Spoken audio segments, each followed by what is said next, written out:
Greetings, I'm Jennifer, a 35-year-old woman who recently went through a divorce. The end of my marriage came as a surprise, as I had believed it to be the happiest relationship of my life. Upon closer examination, I realized that our union was far from perfect, with various factors contributing to its demise. Allow me to recount our journey from the beginning.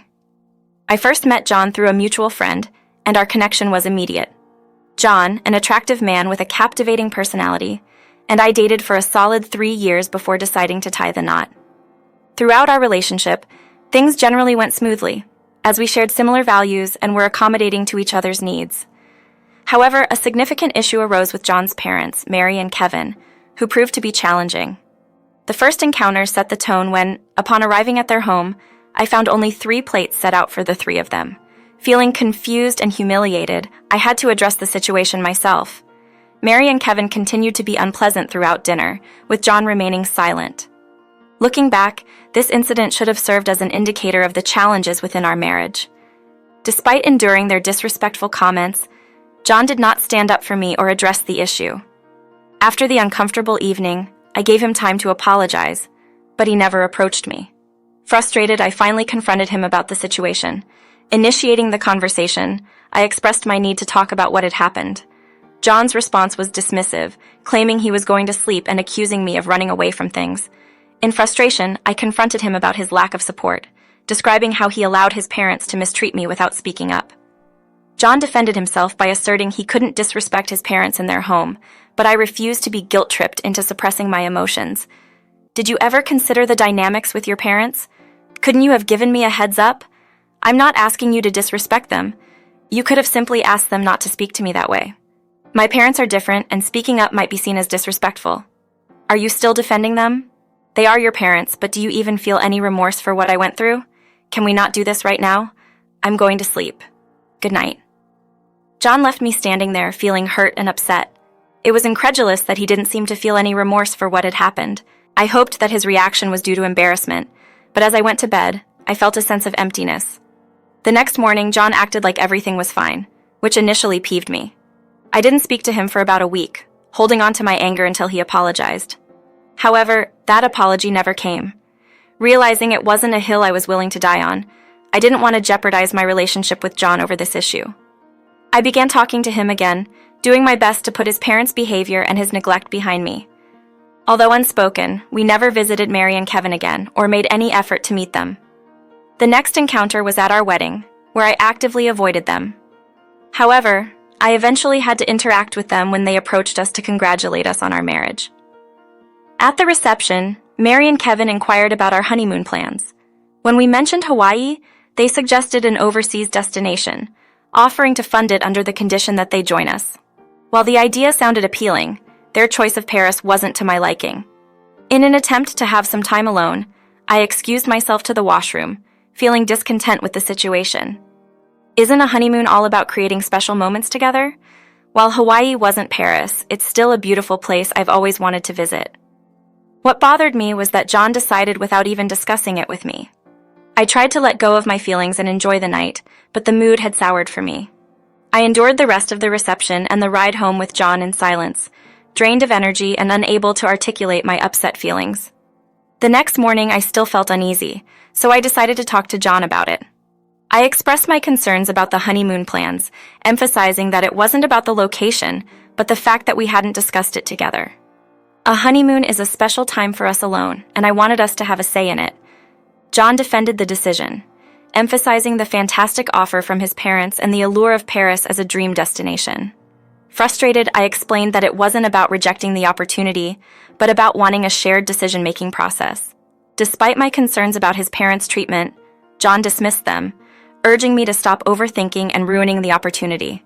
Hurt by his response, I reluctantly agreed to go along, suppressing my reservations.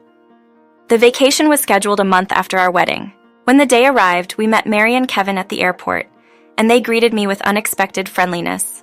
Initially caught off guard, I closed myself off as I felt a shift in their behavior. While they were nice for the first week in Italy, they gradually reverted to their old ways. They began making fun of my attire, questioning the intelligence of my clothing choices.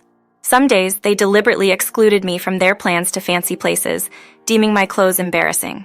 This behavior continued, leaving me feeling increasingly isolated as we still had 3 weeks left in the vacation. I dressed modestly and even received compliments from a few Italy people we encountered. However, for no apparent reason, they began excluding me. They would take John along without informing me, leaving me alone at the hotel for extended periods. Then came the comments about my weight and food choices. If I ordered anything other than a salad, Mary would make jabs at me while indulging in steak herself. Throughout it all, John remained silent, sometimes holding back laughter. I grew increasingly eager to return home, counting down the days until our departure. Spending time with John and his parents became unbearable, with his parents relentlessly bullying me while he ignored everything. I knew I had to address this with John later, but every attempt to talk to him had been met with indifference or avoidance. On our last day, I took the initiative to organize our passports and tickets together. When I asked John about my tickets, he claimed he didn't have them. Although it struck me as odd that Mary and Kevin hadn't given me my ticket, the strangeness of the situation didn't register due to the challenges of the vacation. Frustrated, I approached Mary and Kevin's room and confronted Mary about the departure. Mary casually mentioned that John, Kevin, and she were leaving in 3 hours. Shocked, I asked about my ticket, only to be told they forgot to buy it. Upset, I questioned how they could forget something so crucial. Mary dismissed my concerns, suggesting they would buy my ticket separately. Unconvinced, I expressed my frustration at being constantly pushed aside and told John that he couldn't keep supporting them. However, when I sought assistance in resolving the ticket issue, John's mother insisted I handle it myself, exacerbating the already tense situation. John, torn between his loyalty to his parents and his relationship, was left with no clear solution as they decided he would accompany them to Turkey, leaving me to navigate my way home. The news left me utterly shocked. As John and I left their room, I repeatedly pleaded with him not to leave me alone. But he looked away in embarrassment. John explained that his parents had funded the trip from their retirement savings for him, and he couldn't disrespect them. Despite my appalled feelings, I couldn't help but think about how his parents were disrespecting his wife. Tears welled up as I watched John pack his bags. He barely looked at me, offered no apologies, and didn't even suggest covering my ticket back. Though tempted to create a scene, I felt humiliated enough. When the time came to leave, John walked away with his head down, and Mary and Kevin waved me goodbye gleefully. I was furious, fuming, and stuck alone in a foreign country. John didn't stay back with me, compounding my anger. I had endured their behavior and remarks for the entire month and tolerated John's silence, but I had reached my limit. Revenge became a compelling necessity, and I knew exactly how to achieve it. Upon discovering that John's financial stability came after his parents' retirement, who had an assumable mortgage, I saw an opportunity. They had transferred the mortgage to John when he became financially stable. Now drowning in debt, with the house on the brink of foreclosure, John nominated me as the next owner. Considering my higher income and excellent credit, I contacted my best friend Nancy, whose husband Benjamin specialized in property law. Through a conference FaceTime call, we worked out a plan detailing how I had been solely responsible for paying off the mortgage since John nominated me. Upon the transfer of the mortgage, John stopped contributing, which I initially accepted, thinking it was a time for him to enjoy some financial comfort. However, after 7 months without any contribution from him, I confronted him about his neglect. In response, he berated me, accusing me of being jealous of his lifestyle. I realized it was time to take matters into my own hands.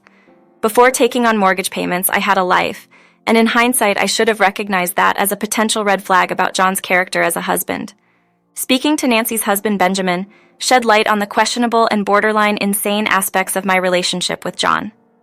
Benjamin expressed disbelief, questioning how I hadn't realized John's true nature before getting married. I admitted I was in love and believed he could do no wrong. Benjamin pointed out the insanity of John using me to pay off his home, prompting me to ask for advice on what to do next. Benjamin assured me that we could easily transfer the house into my name, considering I had been making payments for over a year. He suggested contacting the bank to remove John's name and assured me he would handle the legalities, even preparing an eviction notice. Grateful for their support, I promised to be more vigilant in the future. Knowing John and his parents had a 45-hour layover in Turkey, I planned my move strategically. They intended to stay at the airport hotel in Istanbul, and while initially I was excited to be part of the trip, I now saw it as an opportunity to serve them with an eviction notice before their return. I booked a flight home, fortunate to secure one in a couple of hours. Throughout the journey, I was a crying mess, grappling with the realization of the state my life had come to. Despite having loved John with all my heart, He never called to check on me. The satisfaction of evicting them from their own house briefly consoled me. I wondered about their predicament, realizing the three of them would have to cram into John and my apartment, which was ending its lease next month. However, I quickly dismissed any sympathy, remembering they had abandoned me without considering how I would return home. If they could treat me that way, I had no qualms about taking decisive action. Without a shred of guilt, I embarked on my plan for revenge as soon as I landed back home. Checking John and his parents' flight status, I learned they were departing in about 3 hours. Running on adrenaline and fueled by the determination for revenge, I drove straight to Mary and Kevin's house upon my arrival. Using a spare key hidden under the mat, I entered and woke them up. My next move was to find the best divorce lawyer in my vicinity and initiate divorce proceedings. I contacted Nancy, and she and Benjamin came over, providing support as I signed paperwork to remove John's name from ownership and finalize the eviction notice. Seeing my friends brought forth the emotions I had been suppressing since landing. Returning to a place filled with reminders of John was challenging, but Nancy and Benjamin were there for me, letting me release my pent-up feelings. After they left, I checked John's flight and saw they had another hour before boarding. Wanting to appear composed, I took some time to sleep, managing to rest for about 12 hours. Upon waking up, I swiftly got ready and went to the divorce attorney's office to collect the divorce papers. Upon my return, I had about an hour before John and his parents were due back. My heart pounded as their return approached, but I knew I had to remain strong. Upon their arrival, they were surprised to find me in their house. Ignoring their questions, I declared my intention for them to leave my house. Their confusion escalated, with Mary and Kevin demanding an explanation. I revealed that I wanted them out because it was now my house, explaining that I had been paying the mortgage for the past year. John, caught off guard, attempted to shift blame onto me, claiming they thought he was the one handling the payments. I refuted his excuses, clarifying that he had nominated me as the owner, exposing his deception and bringing the truth to light.